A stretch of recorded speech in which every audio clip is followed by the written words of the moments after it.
আসসালামু আলাইকুম। সবাই কেমন আছেন? শীতের সকালে মুরগির ঘরে কিভাবে পর্দা ওঠাতে হয় সেটা আজকে আমরা দেখাই দিব।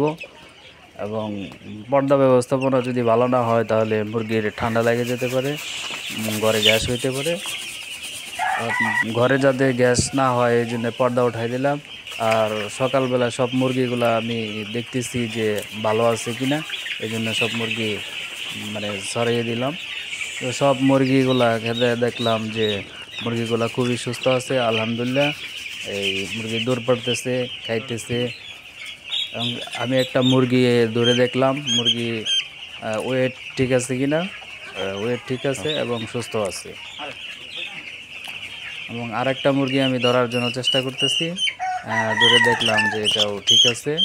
মুরগি খুব সুন্দর আছে আর কি। আপনাদের কালকে একটা ভিডিও দেখাইছিলাম যে আমাদের মুরগির জায়গা কম ছিল, আজকে ওই জায়গা বাড়াই দিছি যাতে মুরগি মানে দৌড়াদৌড়ি করতে পারে এবং আয়েশ আরামে থাকতে পারে। এবং এই যে মুরগিগুলা খাইতেছে, খুব সুন্দরভাবে খাইতেছে, পানি খাদ্য সব কিছু খাইতেছে। মানে জায়গা বেশি হলে মুরগি সুস্থ থাকে, ভালো খাবার দাবার খায়, ভালো মুরগির ওয়েট ভালো আসে।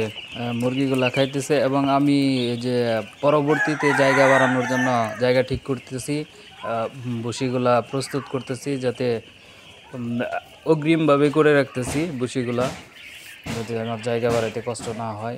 এই যে মুরগিগুলা খুব দৌড়াদৌড়ি পারতেছে সকালবেলায়।